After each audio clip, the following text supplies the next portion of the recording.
जय राधा माधवा कुंज बिहारी।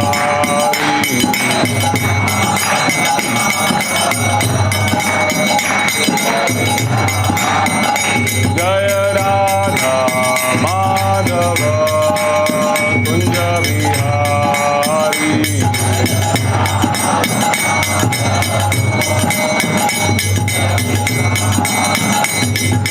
गोपी जन वल्लभा गिरिवरधारी।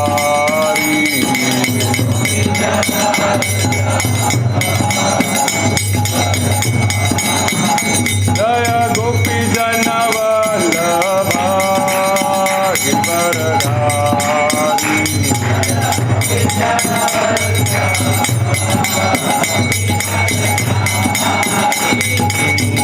यशोदानंदन व्रज जन रंजन।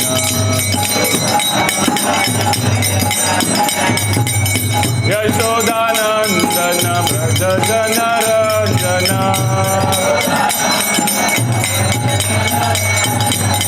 यमुना तीरा वनचारी।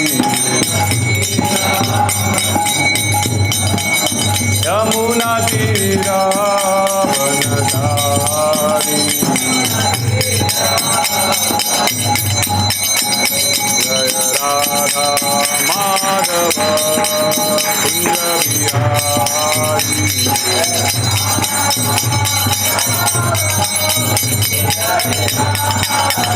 जय राधा माधव कुंज बिहारी।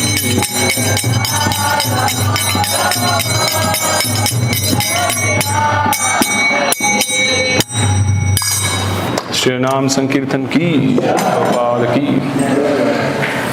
हरे कृष्णा। तो आज सबका स्वागत है सुबह के प्रातःकालीन कक्षा में। और आज वैष्णव कैलेंडर के सर आज अक्षय तृतीया है और आज के दिन ही चंदन यात्रा महोत्सव स्टार्ट होता है, शुरुआत होती है। तो आज हम चैतन्य चरितामृत से कुछ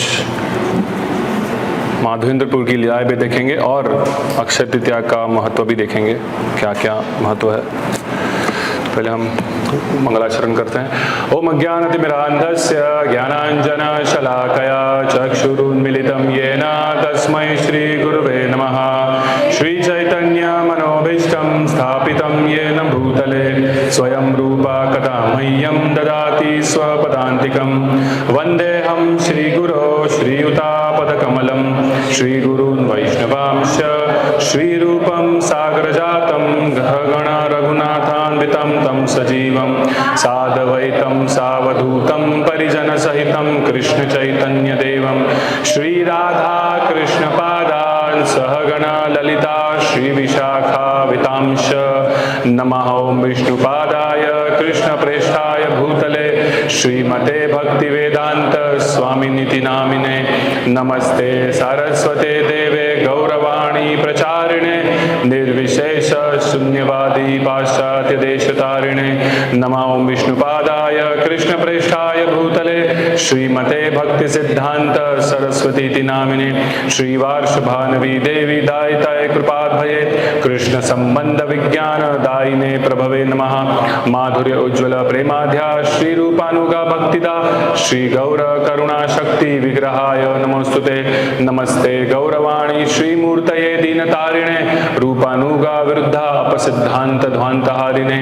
नमो गौर किशोराय साक्षात् वैराग्यमूर्तये विप्रलंबारसाम्बोधे पादाम्भोजाय ते नमः।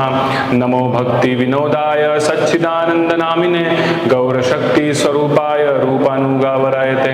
गौर आविर्भाव भूमे स्वाम निर्देष्ट सज्जन प्रिया वैष्णवा सार्वभौम श्री जगन्नाथाय ते नमः।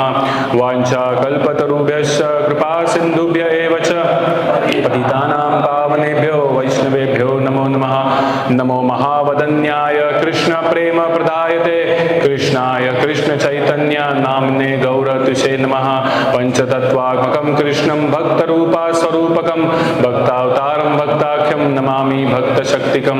हे कृष्ण करुणा सिंधु दीनबंधु जगतपते गोपेशा गोपिका कांता राधा कांता नमस्ते। नमस्ते जयतां सुरतो पंगोर्ममन्दमतिर्गति मत्सर्वस्व पादाम्भोजौ राधा मदन मोहन दिव्याद्वन्द्वारण्य कल्पद्रुमाढ श्रीमद्रत्नागार सिंहासनस्थौ श्रीमद्राधा शिल गोविंद देवा उपृष्टालिभि सेव्यमानो स्मरामि श्रीमान् रासरसारम्भी वंशी वटतटस्थ कर्षन् वेणु स्वनिर्गोपिर्गोपीनाथाय श्रिये सुनः तप्त कांचन गौरांगी राधे वृंदावनेश्वरी वृषभानुसुते देवी प्रणमामि हरिप्रिये जय श्री कृष्ण चैतन्य प्रभु नित्यानंद श्री अद्वैत गदाधर श्रीवासादि गौर भक्त वृंद हरे कृष्णा कृष्णा कृष्णा हरे हरे हरे राम राम राम हरे हरे। जय जय श्री चैतन्य जय नित्यानंद जय जय श्री चैतन्य जय नित्यानंद जय अद्वैत चंद्र जय गौर भक्त वृंद जय अद्वैत चंद्र जय गौर भक्त वृंद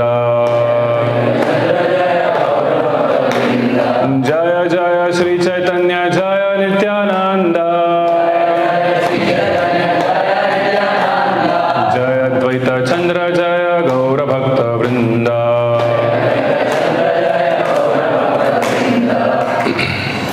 तो हम चैतन्य चरितामृत से पाठ कर रहे हैं।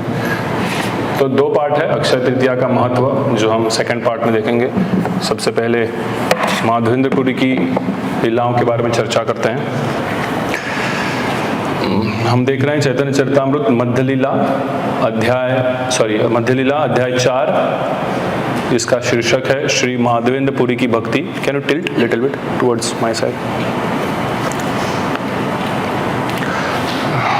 श्लोक संख्या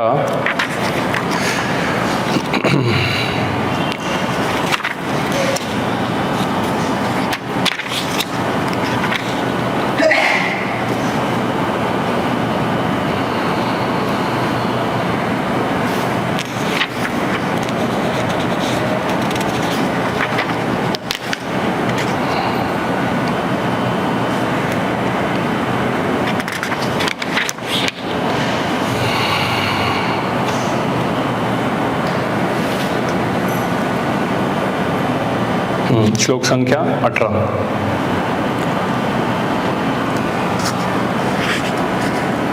हिंदी में नहीं है।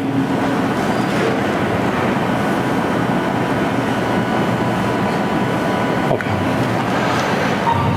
तो ये कथा, ये शीर्षक जो बताया श्री माधवेंद्रपुरी भक्ति। श्री चैतन्य महाप्रभु जब भी वो साउथ इंडिया के यात्रा पर गए तो वहाँ पे उन्होंने कौन से मंदिर में गए? रेमुना क्षीर चोर गोपीनाथ। वहाँ पे पहुँचने के बाद अभी इसके आगे का ये पूरा कथा है कि महाप्रभु ये स्टोरी, माधवेंद्रपुरी की स्टोरी रिसाइट कर रहे हैं। वो बता रहे हैं कौन थे माधवेंद्रपुरी, क्या लीला हुई, कैसे चंदन यात्रा चालू हुई, कैसे माधवेंद्रपुरी के लिए भगवान ने क्षीर चुलाई थी। ये सब अभी इसमें हम देखने मिलेंगे। तो हम ऐसा करेंगे, मैं रिसाइट करूंगा और ट्रांसलेशन पढ़ूंगा, आप सिर्फ सुनिए। तो बहुत सारे वर्ड्स है, अगर आप लोग रिसाइट करेंगे तो ज़्यादा समय लगेगा। श्लोक आप यहाँ पे देख सकते हैं और सिर्फ सुनिए। श्लोक संख्या 18। महाप्रसाद क्षीर लोभे रहिला प्रभु तथा पूर्वे ईश्वर पूरी तारे कही या छेन कथा। महाप्रभु वहां इसीलिए रुके थे क्योंकि वे गोपीनाथ विग्रह का खीर प्रसाद पाने के लिए अत्यंत उत्सुक थे। उन्होंने अपने गुरु ईश्वरपुरी से यहाँ घटित एक कथा सुन रखी थी। तो ये महाप्रभु पहुंचे हैं रेमुना के मंदिर में, वो वेट कर रहे हैं किसके लिए? अमृत के लिए, खीर आने के लिए। और उनको याद आई, जैसे विग्रह का दर्शन किया उनको अपने गुरु द्वारा सुनी हुई कथा याद आई। क्षीर चोर गोपीनाथ प्रसिद्ध तार नाम, भक्त गणे कहे प्रभु से ही अतख्यान। यह विग्रह दूर दूर तक क्षीर चोर गोपीनाथ के नाम से विख्यात था और चैतन्य महाप्रभु ने अपने भक्तों को वह कथा सुनाई कि यह विग्रह इतना प्रसिद्ध कैसे हुआ। पूर्व मध्य पूरी लागी क्षीर कैल चूरी अतएव नाम है क्षीर चोर हरि। पूर्व काल में यह इस विग्रह ने माधवपुरी के लिए क्षीर का पात्र चुराया था, अतएव वे क्षीर चुराने वाले भगवान के नाम से प्रसिद्ध हुए। पूर्वे श्री माधवपुरी आयला वृंदावन भ्रमिते भ्रमित गेला गिरी गोवर्धन। एक बार श्री माधवपुरी वृंदावन गए और वहां घूमते घूमते वे गोवर्धन पहुंचे थे। तो ये गोपीनाथ की डीटी गोपाल की डीटी कैसे वृंदावन में मिली उसका भी वर्णन इसमें ही आता है।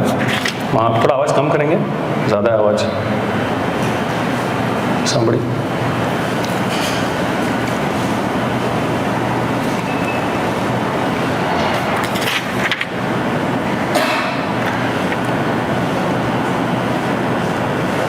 प्रेम मत्तम नाही तार रात्रि दिन ज्ञान क्षणे उठे क्षणे पड़े नाही स्थाना स्थान। माधवपुरी भगवत प्रेम में उन्मत्त रहते थे और उन्हें इसका ज्ञान भी नहीं था कि दिन है या रात। कभी वे उठ बैठते और कभी भूमि पर गिर पड़ते। उन्हें उचित अथवा अनुचित स्थान में भेद नहीं रहता था। श्लोक 24 आगे जाइए। गोपाल बालक एक दुग्ध भांड लया आसी आगे धरी किछु बलिल हसिया। जब वे वृक्ष के नीचे बैठे थे तभी एक अज्ञात ग्वाल बाल दूध का पात्र लेकर आया और माधवपुरी के सामने पात्र रखकर हंसते हुए उनसे इस प्रकार बोला। माधवपुरी वहां पर रेस्ट कर रहे थे तो एक बालक आया जो माधवपुरी के लिए क्या लेके आया?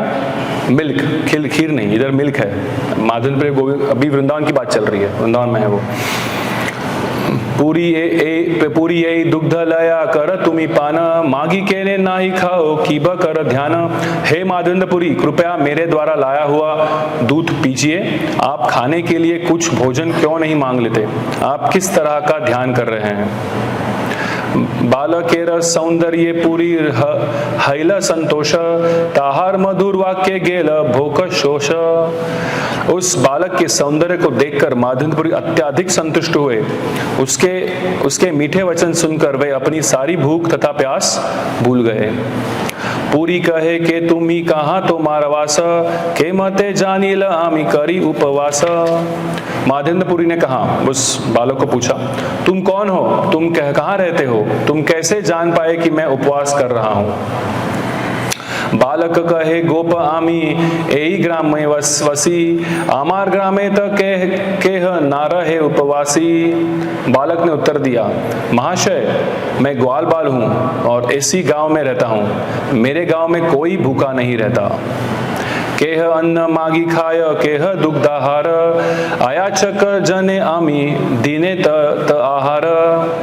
इस गांव में कोई भी व्यक्ति दूसरे से मांग कर भोजन कर सकता है। कुछ लोग केवल दूध पीकर रहते हैं, किंतु यदि कोई व्यक्ति किसी से भोजन नहीं मांगता तो मैं उसको खाने की सारी वस्तुएं देता हूं। अब यहाँ पे एक शब्द आता है आयाचक, आयाचक वृत्ति। याचक मीन्स व्हाट इज याचक? मांगना, याचना करना। भगवान के आपस मांगते हैं, है कि नहीं? तो यहाँ पे माधवपुरी का क्वालिटी क्या बताया है? अयाचक है, मांगते नहीं थे वो। जितना आया, जिसने भी लाके दिया, उसके ऊपर हम संतुष्ट रहेंगे, ऐसे माधवपुरी का भाव था। पूरा वो अपोजिट है ना, हमारा याचक भाव है कि नहीं? कभी प्रसाद मिलता है या भगवान का, हम मांगते रहते हैं, दो मुझे और, या वी एक्सपेक्ट और वी आस्क, हमको चाहिए दो। बट यहाँ पे माधवपुर का उल्टा है, मतलब उल्टा नहीं बोल सकते, वो एक्चुअली हम लोग डुप्लीकेट है। वो भाव असली भाव है, अयाचक वृत्ति। सो जितना भगवान देंगे उतने ऊपर संतुष्ट रहना।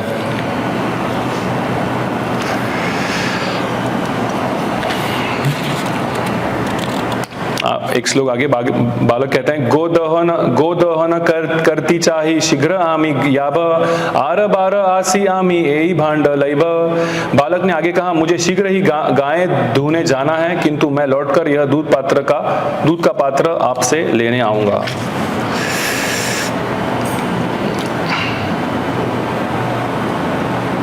दुग्ध पान करी भांड धुआ राखिल बाट देखे से बालक पुनः नाही आइल। दूध पीने के बाद माधवपुरी ने पात्र को धोया और एक तरफ रख दिया। फिर वे उस बालक की राह देखते रहे, किंतु वह बालक नहीं लौटा।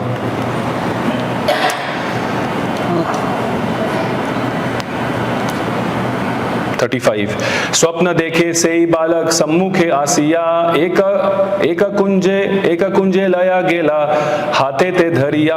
माधंडपुरी ने सपने में उसी बालक को देखा। वह बालक उनके सामने आया और उनका हाथ पकड़कर उन्हें जंगल में एक कुंज तक ले गया। कुंज देखाया कहे आमी एक कुंजे रही शीत वृष्टि वाताग्निते महा दुख पाई।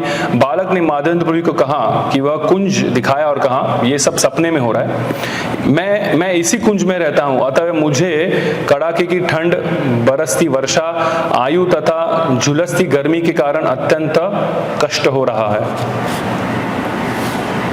कुछ इशू है?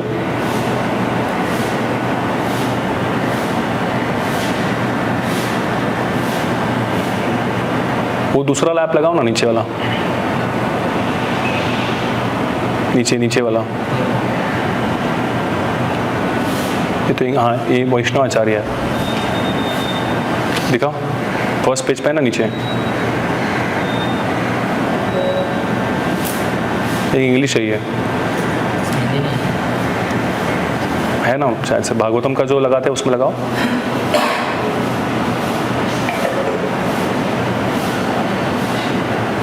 वो नीचे का आप लगाओ ना, नीचे के चौथा वाला।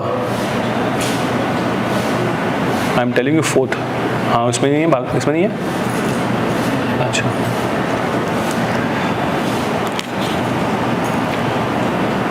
तो दिख रहा था उसमें क्या इशू था?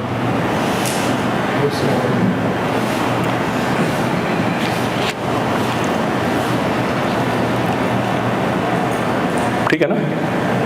37 कौन सा श्लोक है? 36 हो गया। 36 हाँ, 37 शैल ऊपरी है ते आमा कुंजे लुकाय म्लेच्छ भये सेवक मोर गेला पलाय। जब मुसलमानों का आक्रमण हुआ तो मेरी सेवा करने वाले पुजारी ने मुझे जंगल के इस कुंज में छिपा दिया। फिर वह आक्रमण के भय से यहाँ से भाग खड़ा हुआ। तो ये वृंदावन पे जो कितने जन ने वृंदावन की गोवर्धन परिक्रमा की है? गोपाल टेम्पल देखा है? ऊपर गोवर्धन के ऊपर है, देखा है टेम्पल? हाँ या ना? हाँ, जरा जोर से बोलो, सुनाई देना चाहिए मुझे। हाँ, कितने जन ने देखा है? हाथ ऊपर करो।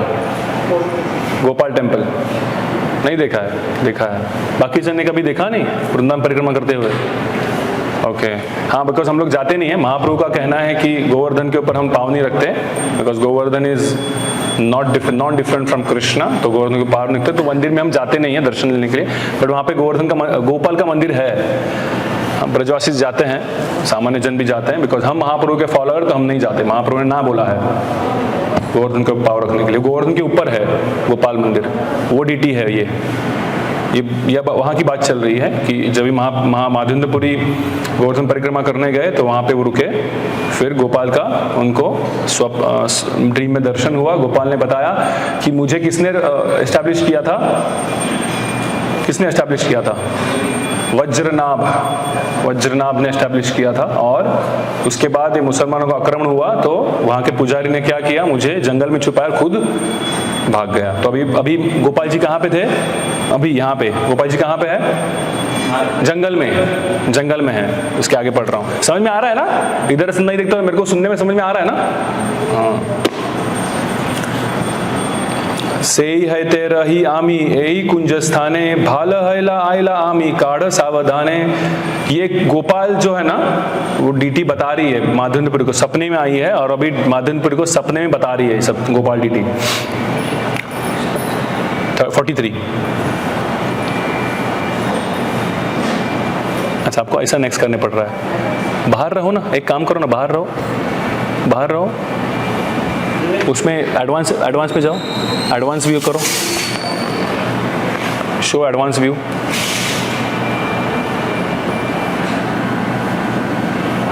हाँ बस हो गया। इसमें ट्रांसलेशन ऊपर जाओ, ट्रांसलेशन को टिक करो। अनुवाद कुछ गलत हो गया। ठीक है, श्लोक रखो, मैं ट्रांसलेशन पढ़ता हूँ। ठीक है, 40 एडवांस व्यू में रहो, आप एडवांस व्यू में रहो। हाँ 43 पे रहो। ठीक है, अभी श्लोक दिख रहा है सबको ना? हाँ। से है ते रही आमी यही कुंज स्थाने भाल हैला आयला आमा काढ़ सावधाने। पुजारी के जाने के बाद मैं इस कुंज में रहा हूँ, यहाँ अच्छा हुआ कि तुम आ गए, अब सावधानी से मुझे बाहर निकाल लो। सो गोपाल जो है, गोपाल डीटी किसको बोल रही है? माधवेंद्रपुरी को। एत बलि से बालक अंतर्धान कैल जागिया माधवपुरी विचार करिला। यह कहकर बालक अंतर्धान हो गया, तब माधवेंद्रपुरी जाग गए और अपने स्वप्न के बारे में विचार करने लगे। तो माधवेंद्रपुरी का भी ड्रीम टूट गया है, बट उनको याद आ रहा है कि उनको क्या उन्होंने देखा था।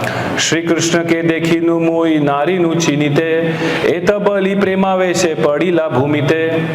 माधवेंद्रपुरी पश्चाताप करने लगे, मैं साक्षात भगवान कृष्ण को देखे किंतु मैं उन्हें पहचान ना सका। यह कहकर वे प्रेमावेश में भूमि पर गिर पड़े। तो जो बालक आया था उनको दूध देने के लिए कौन था? साक्षात भगवान कृष्ण थे वो, लेकिन माधवेंद्रपुरी पहचान नहीं पाए। क्षणे क्रोधन करी मन कैला धीर, आज्ञा पालन लागी हैला सुस्थिर। माधवेंद्रपुरी कुछ समय तक रोते रहे, किंतु उसके बाद उन्होंने गोपाल की आज्ञा का पालन करने पर अपना चित्त स्थिर किया। इस तरह वे शांत हुए। क्या आज्ञा थी गोपाल की? मुझे वो कुंज से निकालो। सुना, समझ रहा है ना? आवरण दूर करी करिल विदिते, महाभारी ठाकुर केह नारे चलाइते। अब अर्चा विग्रह के शरीर को साफ कर दिया तो उनमें से कुछ लोगों ने कहा यह विग्रह बहुत भारी, सॉरी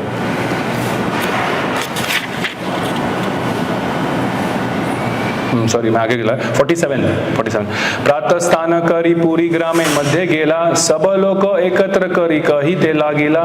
प्रातःकाल स्नान करने के बाद माधवेंद्रपुरी गांव में गए और सारे लोगों को एकत्र किया। फिर वे इस प्रकार कहने लगे।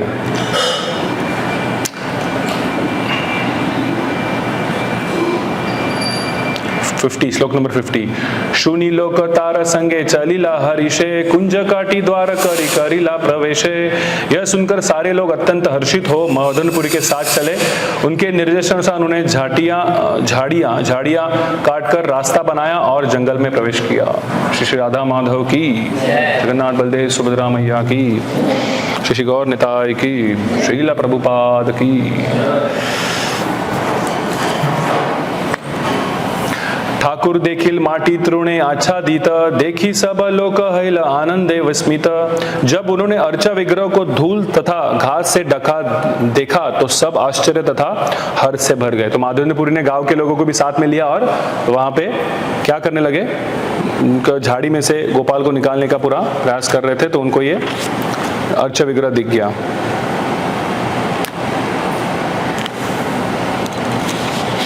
54 पाथरेर सिंहासने ठाकुर वसाइल, बड़ एक पाथर पृष्ठे अवलंबदिल। एक बड़े पत्थर को सिंहासन बनाया गया और उस पर अर्च विग्रह को प्रतिष्ठित कर दिया गया। एक दूसरा बड़ा पत्थर विग्रह के सहारे के लिए पीछे लगा दिया गया। ग्रामेर ब्राह्मण सब नव घट लया, गोविंद कुंडेर जल अनिल छानिया। गांव के सारे ब्राह्मण पुरोहित जल के 9 घड़े लेकर एकत्र हुए और गोविंद कुंड से पानी लाया गया तथा उसे छाना गया। गोविंद कुंड कितने जन गए? गोविंद कुंड पता है ना? गोविंद कुंड कहाँ पे है? इट इज तो डीटी जो गोपाल का टेम्पल है वो भी पास में ही है। अगर नेक्स्ट टाइम आप जब भी परिक्रमा करोगे तो किसी भक्त को आप पूछ सकते हो, दिखाओ मेरे को गोपाल टेम्पल। लेकिन दूर से प्रणाम करना, ऊपर जाना मत, बिकॉज महाप्रभु के फॉलोअर्स को ऊपर जाने के लिए मनाही है।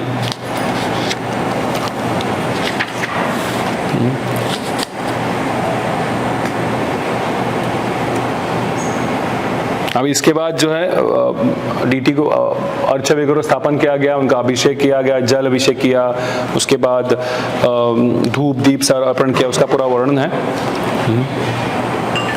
और गांव के सारे लोगों को बुलाया था तो सारे लोग अपने घर से भी व्यंजन लेके आए। जैसे हम लोग जब भी महाअभिषेक करते हैं तो घर से बोलते हैं ना कि आपको भोग लेके आना है तो लेके आइए।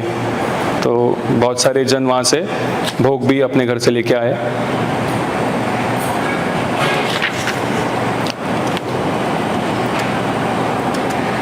श्लोक नंबर 75।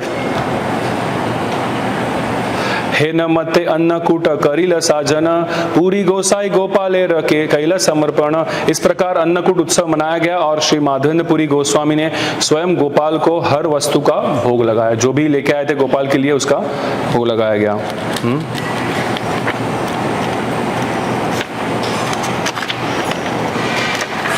श्लोका 79।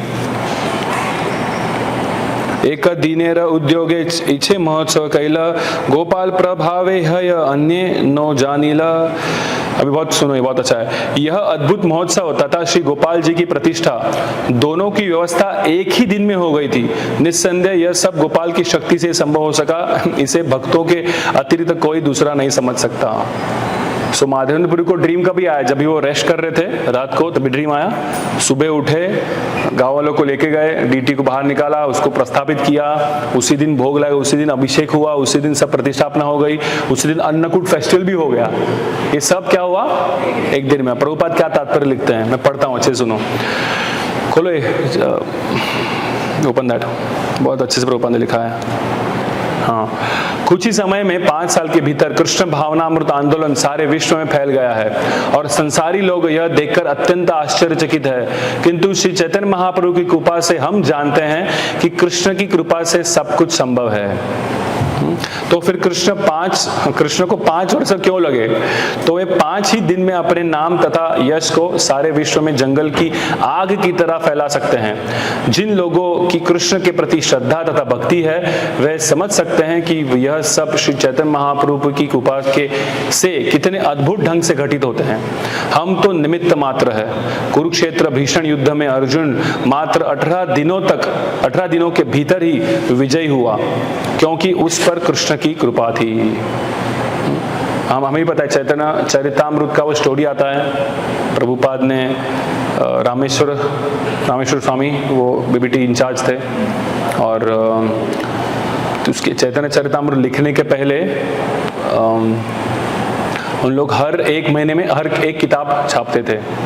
तो प्रभुपाद ने बोला बहुत स्लो है, आप लोग बहुत स्लो छाप रहे हो, मैं तो बहुत फास्ट लिखता हूँ, तो आपको थोड़ा फास्ट करना होगा। तो रामेश्वर स्वामी और उनके जो एक सेक्रेटरी, उन्हें बहुत सोचकर उन्होंने बताया ठीक है प्रभुपाद, हम डबल करेंगे, 1 महीने में 2 किताब करेंगे, मतलब 2 महीने में 4 हो जाएगा। तो प्रभुपाद ने बोला पॉसिबल नहीं, मतलब ये हो नहीं सकता, और फास्ट होना चाहिए। तो प्रभुपाद ने बोला you print 17 books in 2 months, 17 books in 2 months. तो उनका टारगेट था 4 बुक, इन्होंने तो 17 बुक बोल दिया प्रभुपाद ने। तो रामेश्वर स्वामी तो एकदम शॉक हो गए। उनके वो लिखते हैं लीलामृत में वर्णन था, उनकी ऐसा लग रहा था कि उनके पाँव की जमीन हिल गई हो। 2 महीने में 17 बुक कैसे छापे? अभी तो 1 महीने में 1 बुक हो रहा है या ऐसा कुछ हो रहा है। तो फिर प्रभुपाद ने वो बोला, रामेश्वर स्वामी ने बोला impossible Prabhupada, this is impossible. तो प्रभुपाद ने बोला impossible is the word in a fools dictionary, है कि नहीं? और वो हुआ कंप्लीट। दिन रात भक्तों ने मेहनत किया, दिन रात प्रभुपाद ने अपना समय दिया। प्रभुपाद ट्रांसलेशन कर रहे हैं, प्रभुपाद ने करेक्शंस भी दिए। उसको उठाओ, क्या कर रहे हो? करेक्शंस भी दिए, और सब 17 बुक्स 17 वॉल्यूम्स पूरे प्रिंट हो गए। कितने महीने में? सिर्फ 2 महीने में। तो ये अद्भुत लीला है, भगवान की लीला है, चैतन्य महाप्रभु कृपा के से पॉसिबल हुआ है कि नहीं? ऐसे बहुत सारे प्रभुपाद ने भी 12 साल में 108 मंदिर बनाए, 14 बार इस पृथ्वी का भ्रमण किया। तो ये साधारण कार्य नहीं है, असाधारण है। तो प्रभुपाद खुद लिखते हैं कि ये सब पॉसिबल हुआ किसकी वजह से? महाप्रभु की कृपा की वजह से। तो यहाँ पे भी देख रहे हैं, अभी एक ही दिन में सब फेस्टिवल हुआ। हमको एक दिन का रथ यात्रा फेस्टिवल करना है तो 2 महीने से हमारा पूरा प्लानिंग चालू होता है कि नहीं? इधर माधवेंद्रपुरी को ड्रीम आया, प्रभुपाद भगवान ने दर्शन दिया, भगवान ने सब कुछ क्या किया? संभव किया है। आगे प्रभुपाद लिखते हैं ट्रांसलेशन छोड़ के, यदि हमारे कृष्ण भावना आंदोलन के प्रचारक कृष्ण के निष्ठावान भक्त बने तो कृष्ण सदैव उनके साथ रहेंगे, क्योंकि वे अपने सभी भक्तों पर अत्यंत दयालु तथा उनके अनुकूल रहते हैं। जिस तरह कृष्ण तथा अर्जुन कुरुक्षेत्र युद्ध में विजयी हुए थे, उसी तरह यह कृष्ण भावनामृत आंदोलन भी निश्चित रूप से विजयी होगा यदि हम भगवान के निष्ठावान भक्त बने रहेंगे और पूर्ववर्ती आचार्यों की शिक्षा के अनुसार सेवा करेंगे। बहुत वंडरफुल पर्पट प्रभुपाद ने लिखा है यहाँ पे।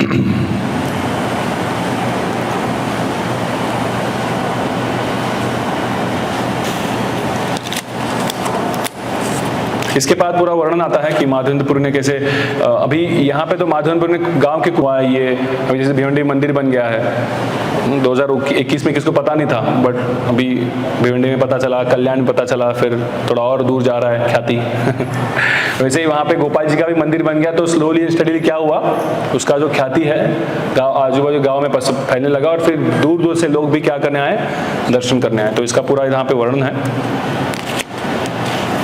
सारे ब्राह्मणों ने दूसरे दिन भी मतलब फेस्टिवल चलता ही रहा। और फिर माधवेंद्रपुरी ने दो ब्राह्मण आए वेस्ट बंगाल से, कोलकाता से, उन्होंने माधवेंद्रपुरी ने उनको भगवान की सेवा में लगाया। और ऐसे माधवेंद्रपुरी बता रहे हैं ऐसे 2 साल बीत गए। 2 साल के बाद जो है 2 साल के बाद क्या हुआ, श्लोक नंबर 105। एई मत वत्सर दुई करिल सेवन, एक दिनी पूरी गोसाई देखिल स्वप्न। सेकंड ड्रीम अभी आ रहा है। इस प्रकार 2 वर्ष तक मंदिर में अर्च विग्रह की पूजा अत्यंत ऐश्वर्य के साथ चलती रही। तब एक दिन माधवेंद्रपुरी ने एक सपना देखा। This is now second dream. Gopal कहे पूरी आमार ताप नाही याय, मलय ज चंदन लेप तबे से जुड़ाय। सपने में माधवेंद्रपुरी ने देखा कि गोपाल कह रहे हैं, मेरे शरीर का ताप अभी भी कम नहीं हुआ है, तुम मलय प्रदेश से चंदन लाओ और मुझे शीतल बनाने के लिए मेरे शरीर पर इसका लेप करो। मलयज आन यान नीलाचल हैते, अन्य हैते न है तुम्ही चलह त्वरिते। तुम जगन्नाथपुरी से चंदन लाओ, कृपया तुरंत जाओ, क्योंकि यह काम कोई और नहीं कर सकता, इसलिए तुम ही करो। डायरेक्ट भगवान का ऑर्डर है ना, ड्रीम में ऑर्डर आया है। स्वप्न देखी पूरी गोसाइल, हैल प्रेमा वेशे, प्रभु आज्ञा पाली बारे गेला पूर्व देश। इस स्वप्न को देखकर माधवेंद्रपुरी गोस्वामी भगवत प्रेम के भाव के कारण अत्यंत प्रसन्न हुए और भगवान के आदेश का पालन करने के उद्देश्य से वे बंगाल जाने के लिए पूर्व की ओर चल पड़े। सेवार निर्बंध लोक करिल स्थापन, आज्ञा मागी गौड़ देशे करिल गमन। चलने के पूर्व माधवेंद्रपुरी ने नियमित सेवा पूजा के लिए सारी व्यवस्था कर दी और उन्होंने विभिन्न लोगों को विविध कार्यों में लगा दिया। फिर गोपाल की आज्ञा लेकर करके वे बंगाल के लिए चल पड़े। श्लोक नंबर 112। रेमुनाथे कैल गोपीनाथ दर्शन, तार रूप देखिया हैल विवल मन। दक्षिण भारत जाते समय माधवेंद्रपुरी रेमुना गए, जहां गोपीनाथ स्थित है। विग्रह की सुंदरता देखकर माधवेंद्रपुरी भाव विभोर हो गए। अभी ना माधवेंद्रपुरी रेमुना आए हैं। चैतन्य महाप्रभु ये स्टोरी बता रहे हैं कि माधवेंद्रपुरी वहां पे पहुंच गए हैं। नृत्य गीत करी जग मोहे ने वासीला, क्या क्या भोग लागे ब्राह्मण पूछीला। मंदिर के बरामदे में जहां से लोग सामान्य तथा अर्च विग्रह का दर्शन करते थे, माधवेंद्रपुरी ने कीर्तन और नृत्य किया। फिर वे वहां बैठ गए और उन्होंने एक ब्राह्मण से पूछा कि अर्च विग्रह को किस किस वस्तु का भोग लगाया जाता है। सेवा रस सौष्ठव देखी आनंदित मने, उत्तम भोग लागे इथा बुझी अनुमाने। प्रबंध की उत्कृष्टता से माधवेंद्रपुरी ने अनुमान लगाया कि वहां अवश्य उत्तम भोजन ही अर्पित किया जाता होगा। प्रभुपाद कहते हैं कि if you want to manage temple nicely, deity worship should go on nicely। अगर भगवान को अच्छे विग्रह को सब अच्छे से सेवा चल रही है, इसका मतलब प्रबंधन क्या हो रहा है, अच्छे से हो रहा है। यहाँ पे क्या लिखा है देखो, सेम प्रबंध देखकर उनको समझ में आया कि क्या भगवान को भोग कैसे लग रहा है, बहुत अच्छा लग रहा है। कुछ दिनों समय प्रभुपाद के शिष्य आए थे, अर्चित प्रभु, तो उनको हमने मंगल भोग अर्पण किया, तो उन्होंने भी बताया कि मतलब डीटी वर्शिप कैसा चल रहा है, मंदिर का प्रचार कैसे चल रहा है, ये मंगल भोग आप खाकर समझता है। अगर मंगल भोग का टेस्ट बहुत अच्छा है, मतलब यहाँ पे भगवान की अर्च वगैरह की सेवा और प्रचार बहुत अच्छे से चल रहा है। नहीं, मैं स्टैंडर्ड बता रहा हूँ, भिवंडी में चल रहा है ऐसे नहीं बोल रहा हूँ मैं। हाँ, उन्होंने बोला कुछ 3 व्यंजन अर्पण किए, उसमें से 2 अच्छे थे, तो उन्होंने बोला 2 अच्छे हैं, तीसरे में उन्होंने कुछ करेक्शन बताया।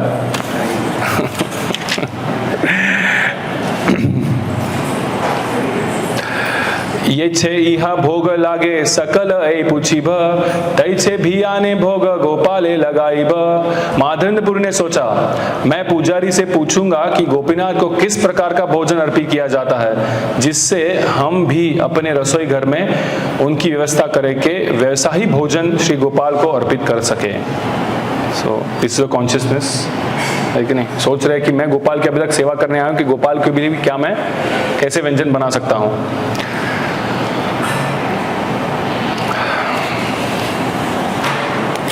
श्लोक नंबर 117। संध्याय भोग लागे क्षीर अमृत केली नाम, द्वादश मृत पात्रे भरी अमृत समान। ब्राह्मण पुजारी ने कहा, संध्या समय अर्च विग्रह को मिट्टी के 12 पात्रों में खीर का भोग लगाया जाता है। क्योंकि इसका स्वाद अमृत जैसा होता है, अतः यह अमृत केली कहलाता है। कितने जन ने टेस्ट किया अमृत केली? ओके, 4-5 जनी हैं, गुड। सब लोगों को जाना चाहिए रमुना और अमृत केली का आस्वादन करना चाहिए। गोपीनाथेर क्षीर बलि प्रसिद्ध नाम यार, पृथ्वी ते एछे भोग कहा नहीं यार। यह खीर सारे जगत में गोपीनाथ खीर के समान के नाम से विख्यात है, और ऐसी खीर दुनिया में अन्यत्र कहीं भी अर्पित नहीं की जाती है। सो दुनिया में एक ही जगह पे ऐसी खीर मिलती है, तो हम लोग को मिस नहीं करना है। नेक्स्ट टाइम जब भी यात्रा जा रही है, आप लोग मिस मत कीजिए। हे न काले से ही भोग ठाकुर लागिल, शूनीपुर गोसाई की छुमने विचारिल। जब माधवेंद्रपुरी ब्राह्मण पुजारी से बात कर रहे थे, तब खीर का भोग अर्च विग्रह के समक्ष लगाया गया था। यह सुनकर माधवेंद्रपुरी ने इस प्रकार विचार किया, आयाचित क्षीर प्रसाद अल्प यदि पाई, स्वाद जानी तैछे खीर गोपाले लगाई।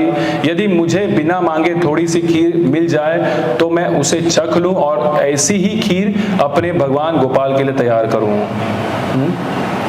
ठीक है ना? माधवेंद्रपुरी इच्छा क्या है? गोपाल के लिए भोग लगाया जाए, इसलिए वो चखना चाहते थे। ए इच्छा लज्जा पाया विष्णु स्मरण कैला, हे न काले भोग सरी आरती बाजिला।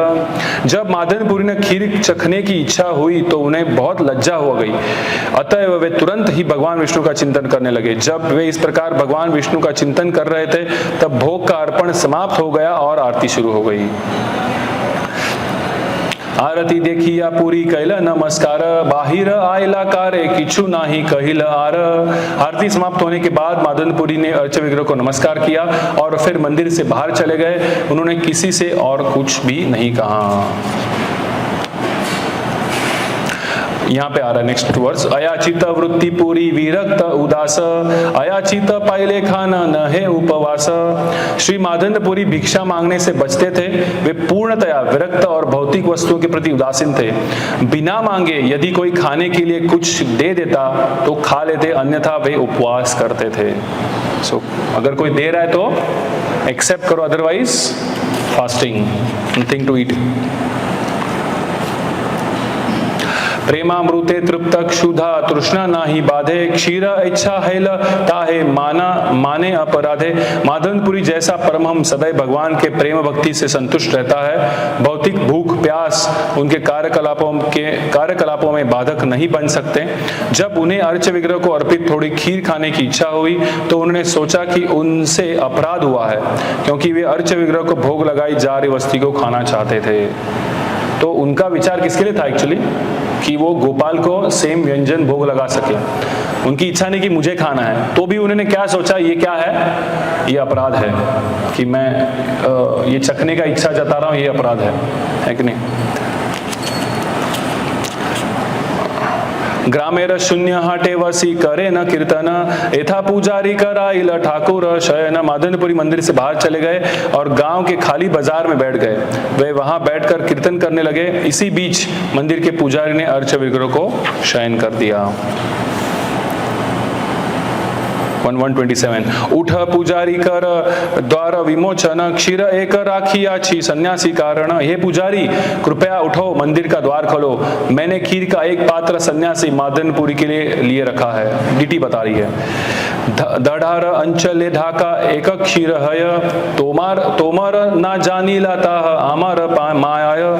यह खीर का पात्र मेरे कपड़े के पर्दे के पीछे है, तुम मेरी माया के कारण उस पात्र को नहीं देख पाए। माधव पुरी सन्यासी आछे हाटे ते वसिया ताहा के एक क्षीर शीघ्र देह लया। माधवेंद्रपुरी नामक एक सन्यासी निर्जन बाजार में बैठा है, तुम खीर के इस पात्र को मेरे पीछे से उठा लो और उसे जाकर दे दो। भगवान क्या कर रहे हैं? भक्त के लिए सेवा करना चाहते हैं, भगवान का भाव यहाँ पे है। स्वप्न देखिया पुजारी उठी करीला विचार स्नान करी कपाट खोली मुक्त कैला द्वार।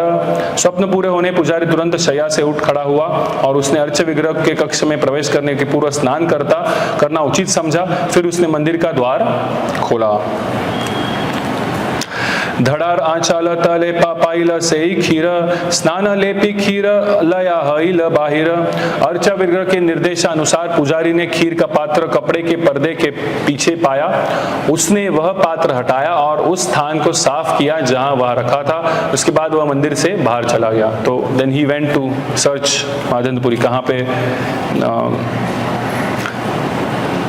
133 खीर लय यार नाम माधवपुरी तोमा लागी गोपीनाथ खीर कैल चूरी। वह पुजारी खीर का पात्र उठाकर पुकारने लगा, जिसका नाम माधवपुरी है वह आकर यह पात्र ले जाए, गोपीनाथ ने तुम्हारे लिए इस खीर के पात्र की चोरी की है। गोपीनाथ मतलब माधवेंद्रपुरी का लीला देखिए। भगवान भी क्या कर रहे हैं? सेवा में लग रहे हैं, खीर चोर कर रहे हैं। 135 इत सुनी पूरी गोसाई परिचय दिला खीर दिया पुजारी तारे दंडवत हैला। यह निमंत्रण सुनकर माधवेंद्रपुरी सामने आया और उन्होंने अपना परिचय दिया। तब पुजारी ने उन्हें वह खीर पात्र दिया और दंडवत प्रणाम किया।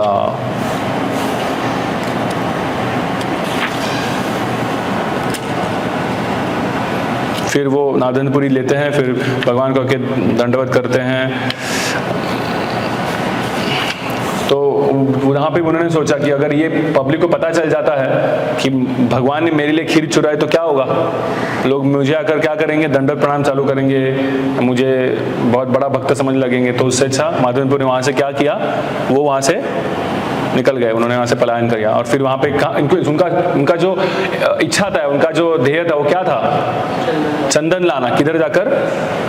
नीलाचल या जगन्नाथपुरी जाकर। तो वहां से वो तुरंत प्रस्थान किए कि जैसे ही ये इंसिडेंट हुआ उनको समझा कि पुजारी ने बताया ना कि आपके लिए भगवान ने खीर चुराई है। और पुजारी को पता चला मतलब सबको पता चलेगा ये चीज, तो सब लोग आएंगे फिर। हाँ, तो आपका चरण छूना है, दंडवत। तो उससे अच्छा माधवेंद्रपुरी ने यहाँ से क्या किया? पलायन के, भागे वहां से वो तुरंत। नहीं, कोई मेरे पीछे नहीं आना चाहिए। फिर वो जगन्नाथपुरी आते हैं, सेवकों को बताते हैं कि ऐसा ऐसा मुझे यहाँ पे चंदन चाहिए। तो श्लोक नंबर 150 गोपाल चंदन मागे शूनी भक्त गण आनंदे चंदन लागी करी लयतन। जब जगन्नाथपुरी के सारे भक्तों ने सुना कि गोपाल विग्रह चंदन चाहते हैं तो सभी हर्षित होकर चंदन एकत्र करने का प्रयास करने लगे। तो उन्होंने सब चंदन इकट्ठा किया और फिर माधवेंद्रपुरी को चंदन और क्या दिया? कपूर के साथ मिक्स किया जाता है शीतलता प्रदान करने के लिए।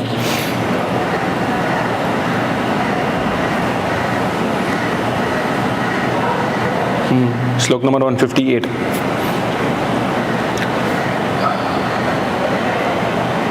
सॉरी 157 श्लोक नंबर 7 से रात्र देवालय करिल शयन शेष रात्रि हल देखिल स्वप्न। और एक स्वप्न आया। अभी किसको? माधवेंद्र। तीसरा सपना आया। तीन बार भगवान साक्षात दर्शन दे रहे हैं सपने में। उस रात माधवेंद्रपुरी ने मंदिर में विश्राम किया, किंतु रात्रि के अंत में उन्हें दोबारा स्वप्न दिखाई पड़ा। गोपाल आसिया कहे सुन हे माधव कर्पूर चंदन आमी पाइलाम सब। माधवेंद्रपुरी ने सपने में देखा कि गोपाल उनके सामने आकर कह रहे हैं, हे माधवेंद्रपुरी, मुझे पहले से ही सारा चंदन तथा कपूर प्राप्त हो चुका है। कर्पूर सहित घसी यही सब चंदन गोपीनाथेर अंगे नित्य करह लेपन।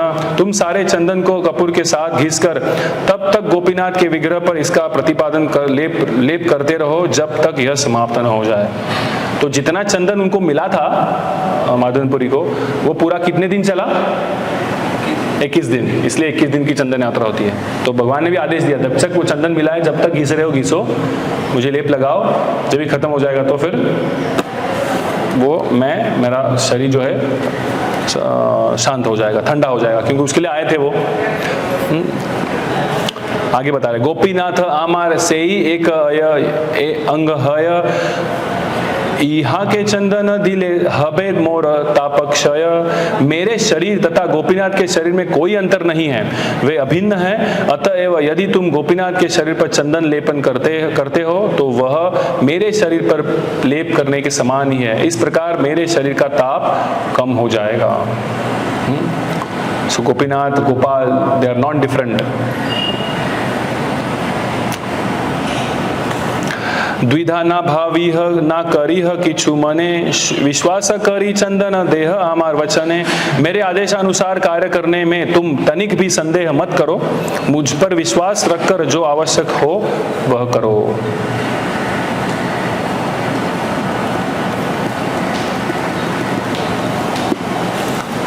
श्लोक संख्या 164। इहा के चंदन दिले गोपाल, इह बे शीतल, स्वतंत्र ईश्वर तार आज्ञा से प्रबल।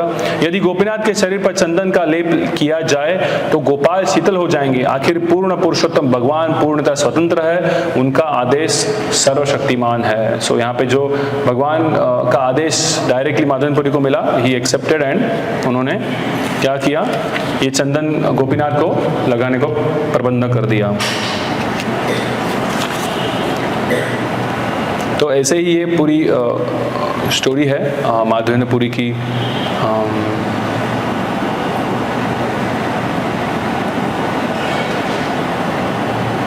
लास्ट श्लोका 168।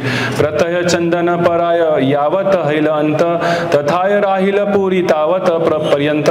इस प्रकार पूरा चंदन समाप्त होने तक गोपीनाथ के विग्रह पर चंदन का लेप होता रहा और माधवेंद्रपुरी तब तक वही रहे। तो भगवान की इच्छा के लिए भगवान माधवेंद्रपुर ने क्या किया, गोपीनाथ जी को पूरा वो चंदन अर्पण किया कि उनको शीतलता मिले।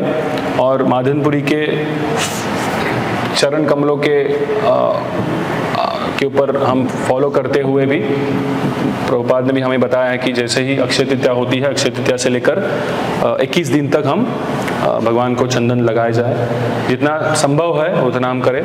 कोई कोई मंदिर में पूरा लगाते हैं, कोई कोई मंदिर थोड़ा लगता है। आज हमने दोपहर का हमारा प्रबंधन है कि दोपहर में भगवान को पूरा चंदन लगेगा, तो आपको 4:30 बजे भगवान का पूरा विग्रह चंदन से लेपित हुआ दर्शन मिलेगा। तो आप लोग शाम को भी आइए भगवान का दर्शन करने के लिए। तो हम देख सकते हैं माधवेंद्रपुरी के स्टोरी से कि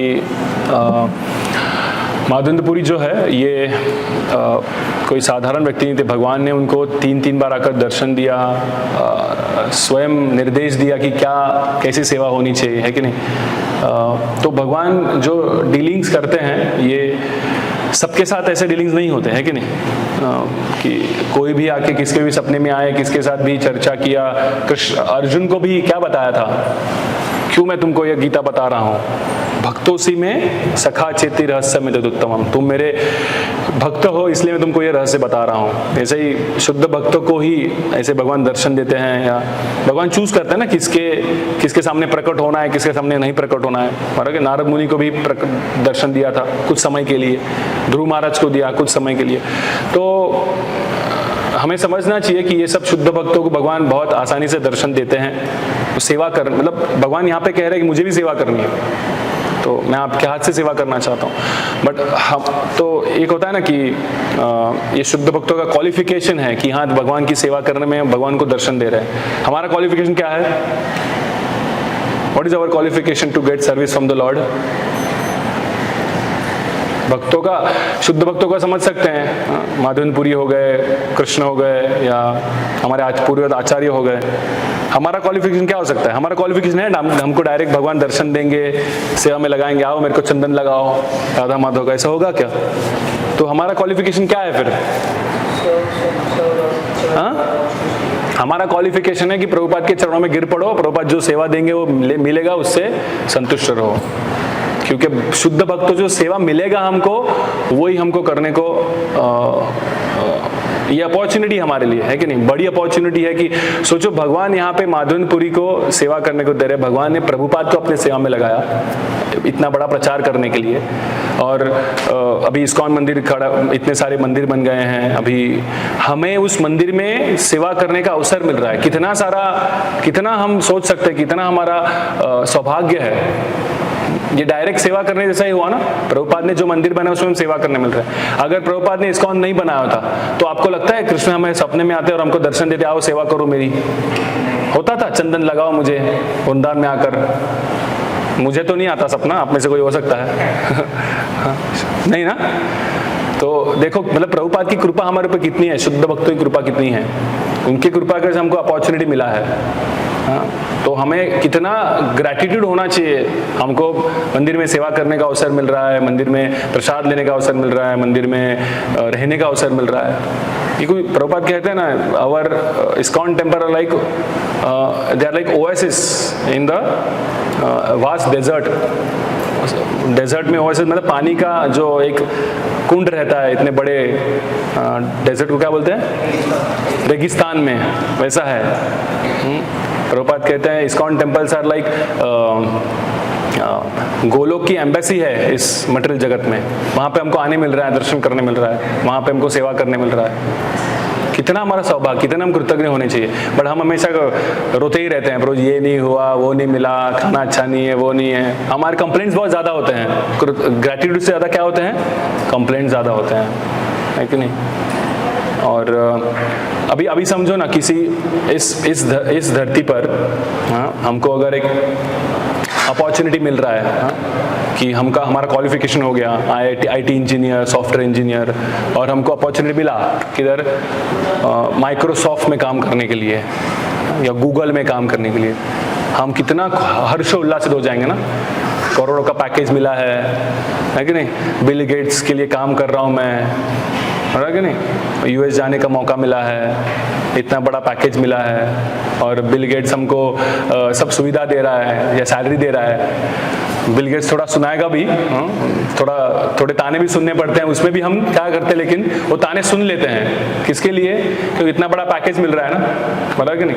बट हम इस्कॉन में सेवा करने का मौका मिल रहा है हमको, भगवान की सेवा करने का मौका मिल रहा है, वहां पे हम लोग दोष ढूंढते हैं, है कि नहीं?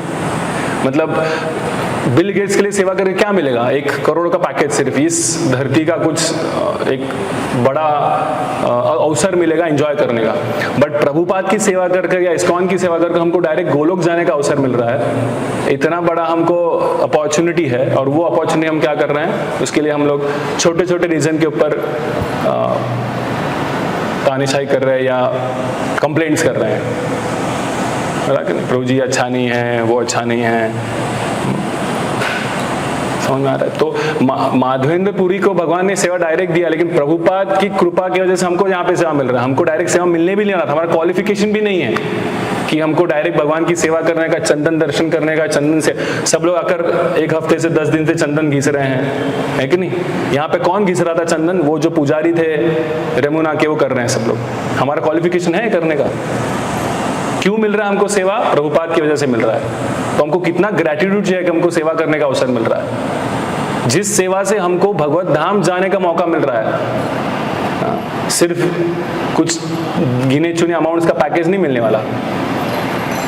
तो हमको कितना कृतज्ञ होना चाहिए, कितना ग्रेटिट्यूड होना चाहिए हमको प्रभुपाद के प्रति, इस मोमेंट के प्रति, आचार्य के प्रति, कि ऐसे हमारे सामने एग्जाम्पल्स उन्होंने रखे हैं।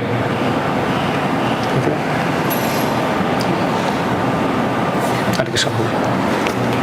हम स्वागत करते हैं नरोत्तम प्रभु का। हरे कृष्ण महामंत्र का उच्चारण कर कर हरे कृष्ण कृष्ण कृष्ण हरे हरे, हरे राम राम राम हरे सो ये था कथा, हम चैतन्य प्रभु से देखा कि माधवपुरी का कथा। इसके बाद अक्षय तृतीया के बहुत सारे और महत्व है, बहुत सारे ऑस्पिशियस चीज़ें इस अक्षय तृतीया पे हुई है। सबसे पहले आता है परशुराम का, लॉर्ड परशुराम का अपीयरेंस, उनका आविर्भाव। हम भागवत में इसका वर्णन आता है कि क्षत्रियों का, जो क्षत्रिय अनरूली हो गए थे, मतलब जो क्षत्रिय ब्राह्मणों के इंस्ट्रक्शंस के बाहर जाकर किंगडम को रूल कर रहे थे, उनको उनका संहार करने के लिए भगवान परशुराम ने आविर्भाव लिया है। यह आज ही के दिन हुआ है।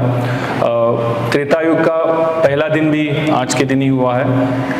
देन आज के दिन पे भागीरथ, सेज भागीरथ ने गंगा जी को इस पृथ्वी पर प्रकट किया था या बुलाया था। गंगा जी प्रकट हुई थी जब भी उन्होंने गंगा जी की आराधना की, अपने पूर्वजों का क्या बोल सकते हैं उसको, श्राप से बचाने के लिए आप यहाँ पे आइए, अवतरित हुई है और उसका पापों से नष्ट कीजिए। तो गंगा जी ने एक कंडीशन रखी थी कि मैं अगर धरती पर आती हूँ तो मेरे प्रभाव से जो है यहाँ पे बहुत बड़ा संकट आ सकता है। तो फिर भागीरथ ने शिव जी को भी आराधना की, शिव जी को कहा कि आप गंगा जी को अपने जटाओं पे धारण कीजिए। फिर शिव जी ने धारण किया और फिर शिव जी ने प्रकट किया कि शिव जी ने के कहने पर फिर गंगा जी यहाँ पे अभी प्रकट हुई है। इसी दिन पे हुई थी। इसी दिन पे भक्त सुदामा द्वारका पहुंचे थे, है कि नहीं। भगवान को जैसे होता है ना कि उनकी इच्छा नहीं थी भगवान के पास मांगने की कुछ, मतलब वो तो भगवान को अपना मित्र मानते थे, लेकिन उनकी वाइफ कहने के ऊपर वो गए। भगवान द्वारकावासी है, अरे तुम्हारे मित्र द्वारकावासी, उनके पास कुछ मांगी है, और वो गए द्वारका में भगवान को मिलने के लिए। लेकिन उनकी मांगने की इच्छा नहीं थी, वो मिले और भगवान ने उनको अपने सिंहासन पर बिठाया, अपने वहाँ पे उनके पाद प्रक्षालन किया। ये सब करने के बाद भगवान को समझ नहीं आया कि सुदामा सिर्फ ऐसे नहीं आएंगे, कुछ तो लेके आएंगे। तो भगवान पूछ रहे आप क्या लेके आए हो, और फिर सुदामा छुपा रहे थे, बिकॉज उन्होंने क्या लेके गए थे, वो पोहा लेके गए थे। वो भी कहाँ से मांगा था उन्होंने, घर घर पर याचक भीख मांग कर बोल या बेगिंग कर उन्होंने वो पोहा इकट्ठा किया था। उसका क्वालिटी भी अच्छा नहीं था। अभी इतने बड़े द्वारकाधीश राजा को इतने सादे छोटे सा व्यंजन पोहा कैसे अर्पण करे, ये सोचकर वो थोड़े लज्जित हो रहे थे सुदामा। बट कृष्ण ने देखा कि वो क्या भाव से प्रकट कर रहा है, और कृष्ण ने फिर वो एक्सेप्ट किया और मतलब मांगा उनसे, और फिर उन्हें छुपा रहे थे। कृष्ण ने सुदामा उनको पर दिया, कृष्ण ने एक्सेप्ट भी किया बहुत अच्छे से। उन्होंने उसको खुश हो गए कृष्ण। और फिर हमको पता है कि कैसे उनका सुदामा का ट्रांसफॉर्मेशन हुआ। हम सोचेंगे हम भी कुछ अर्पण करेंगे, हमारा भी ट्रांसफॉर्मेशन हो जाए, हम भी चीफ ड्रेस लेके आए। तो भगवान एक्चुअली भाव देखते हैं, भाव क्या है इसके पीछे। सुदामा की इच्छा नहीं थी कुछ मांगने की, बट हमारी, जैसे हमने देखा ना याचक वृत्ति, हमारी वृत्ति क्या होती है, हर बार भगवान कैसा क्यों मांगो, कुछ दीजिए हमें, कुछ हमें चाहिए, कुछ कम पड़ रहा है, ये और कम है, वो और कम है, ये कमी के माध्यम मांगते रहते हैं। बट भगवान देखते हैं, जो हम माधवपुरी की हमने देखा अयाचक वृत्ति, जो भगवान दे रहे हैं उसमें संतुष्ट है वो, है कि नहीं। आज के दिन पे ये भी लीला होती है। आज के दिन पे द्रौपदी को अक्षय पात्र मिला था, जो जिस अक्षय पात्र की वजह से पांडवों को दुर्वासा मुनि के श्राप से बचने को मिला। दुर्वासा मुनि आए थे अपने 10,000 शिष्यों को लेकर, और द्रौपदी को व्यंजन पकाने थे। तो द्रौपदी ने देखा कि द्रौपदी का ऑलरेडी एक्सपीरियंस हो गया था पहले, कि उनको जब भी वस्त्रहरण करने का प्रयास किया गया तो उन्होंने सबको अप्रोच किया था।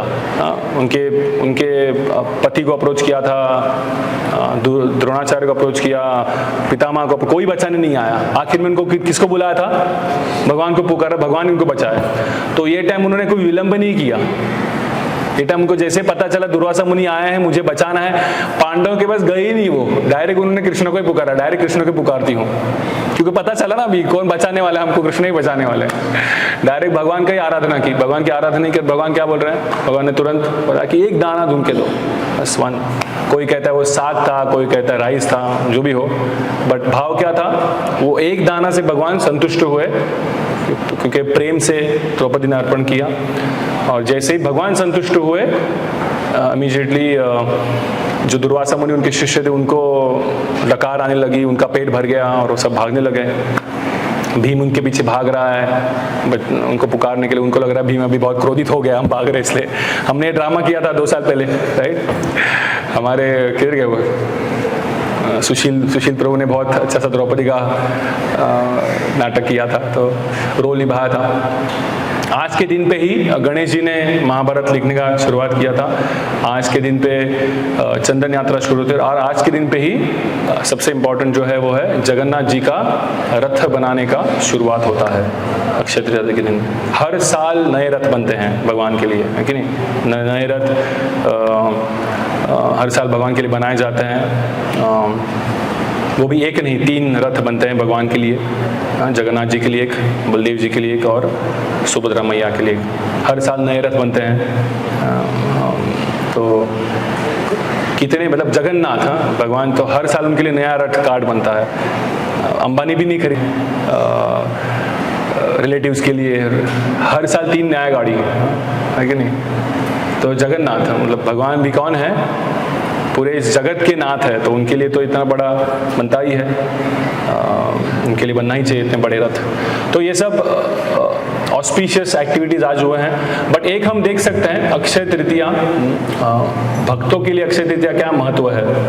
बाहर के लोगों के लिए तो अक्षय तृतीया मतलब बहुत ऑस्पिशियस चीज़ है, फिर वो लोग गोल्ड खरीदने जाते हैं, कुछ नई चीज़ें लेते हैं, है कि नहीं? बट भक्तों के जीवन में अगर हम डेली हम भगवान का नाम ले रहे हैं, भगवान का दर्शन कर रहे हैं, मंगलारती अटेंड कर रहे हैं, तो ऐसे ऑस्पिशियसनेस हमारे जीवन में आ रहा है। कुछ अक्षय तृतीया का अलग अवसर लाने की जरूरत नहीं, हमारे लिए हर दिन ऑस्पिशियस है। बिकॉज हर दिन हम क्या कर रहे हैं? भगवान का दर्शन कर रहे हैं, उनकी सेवा में लगे हुए हैं, नाम जप कर रहे हैं, यही ऑस्पिशियसनेस है। तो अक्षय तृतीया के दिन, और अक्षय तृतीया के दिन अगर कुछ कृष्ण के रिलेटेड कुछ नहीं हो रहा है तो एक्चुअली ऑस्पिशियसनेस नहीं है, वो मटेरियल ऑस्पिशियसनेस होगा बट स्पिरिचुअली कुछ ऑस्पिशियस नहीं होगा। तो भक्तों के लिए वो ज़्यादा इंपॉर्टेंट है rather देन मटेरियली देखना उसका गुणवत्ता कितना है, आज कितना अच्छा दिन है, कुछ शुरुआत करते हैं। उससे अच्छा आज हम भगवान के लिए क्या कर सकते हैं, ज़्यादा भगवान की सेवा में कैसे रत हो सकते हैं, कितना ज़्यादा नाम जप कर सकते हैं। अगर हमने जैसे आज के दिन पे हम कुछ प्रयास कर सकते हैं या हम प्रतिज्ञा ले सकते हैं कि प्रभुपाद के किताबें पढ़ने को चालू करता हूँ। आज मैं 1 घंटा आज से नियमित रोज 1 घंटा किताब पढ़ूंगा। रोज आज से कोई भगवद गीता नहीं पढ़े हैं तो भगवद गीता पढ़ना चालू करूंगा। जिनका भगवद गीता पढ़ के हो गया है वो सोच सकते हैं आज से मैं भागवतम चालू करूंगा। तो ये हम प्रतिज्ञा लेते, ये ऑस्पिशियसनेस है हमारे लिए, ना कि कोई भौतिक चीज लेना और भौतिक चीजों में आसक्ति रखना, ये ऑस्पिशियसनेस नहीं है। वो सब बाहर वालों के लिए। भक्तों के लिए जितना हम कृष्ण के पास जाए, जैसे माधवेंद्रपुरी की कथा में आता है कि माधवेंद्रपुरी नहीं, सॉरी, प्रभु जी क्लास में सुन रहा था कि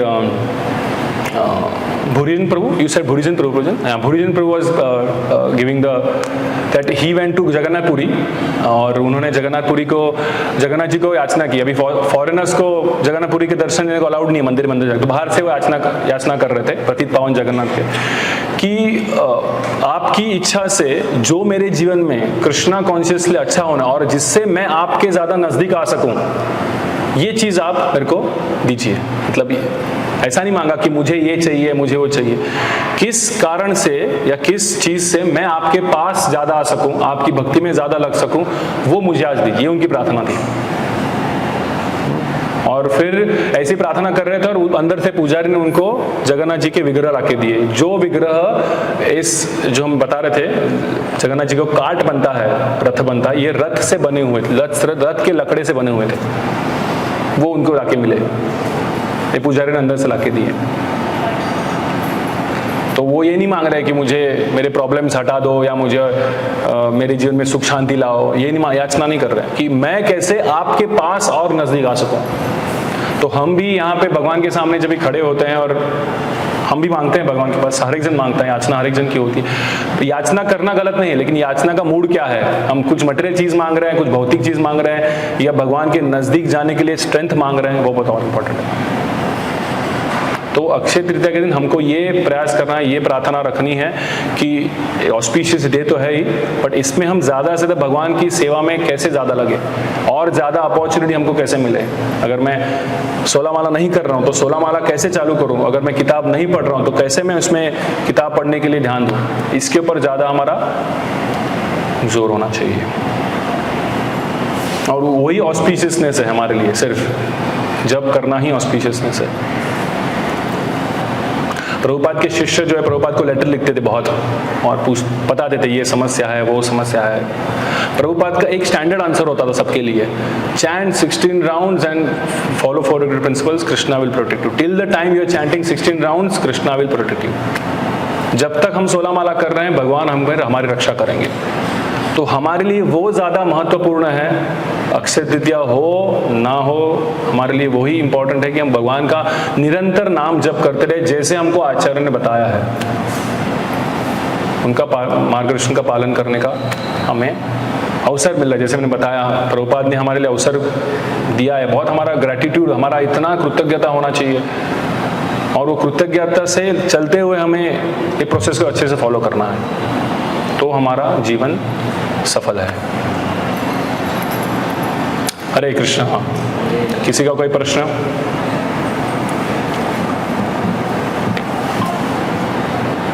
या comments? Roj, you want to add something?